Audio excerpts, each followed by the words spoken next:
Аз съм MC, който носи LC. В бъща LV, съм вижда пърто LP. Ще стана легендар като Меси, пред компа правя песни. Вечерта гледам звезди, ще взема кола с всички X3.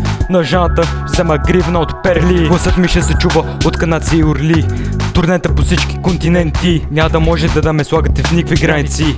Моите публики ще изглеждат като орди, ще ми сложат името до легендарни творци. Трон го вижда до ней пътя, друга не ги знам до там пътищата. Знам, че въпросът не е дали или кога, ще трябва на първо място да ми е търпливостта. Да, търпливостта. Да, търпливостта. Да, търпливостта.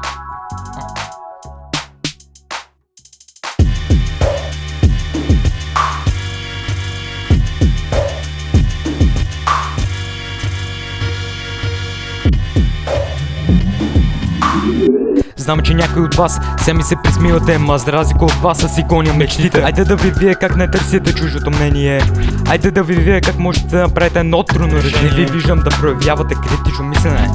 Да си говоря с хора като вас е шибано мъчение. На хора като вас нямам никакво доверие. Нещата, които правите, нямат никакво значение. На вас спешно ви трябва спасение от вашето бездействие. Аре поне да покажете някакво уважение. Нямате нито едно мнение. Дори за актьори не ставате. Дори не можете за училище на време се събуждате. Пак е вината на учителката, че ви е писала закъснение. И най-много обичам те, дето уж си мразят родителите, ма като се приберат се държат като примерно дете.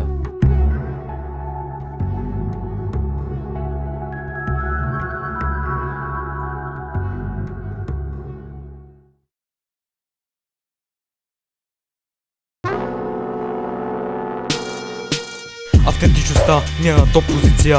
Не говоря зад гърба дори на опозиция. Срещу вас имам страшно много амуниция. Опитам се да стана лиричния, но вие всички те се опитате да бъдете различния. Също се опитам да бъда мирния, но не винаги успявам с тази визия. Съмнявам се, че имате някаква амбиция. Аз и вас тежко контрираме, да се мразиме взаимно е само традиция. Като ви конфронтират, само отричате. Убиваме да видя как нашето поколение знае английския по-добре от майчиния. Виждам как нямате уважение дори за вашата фамилия.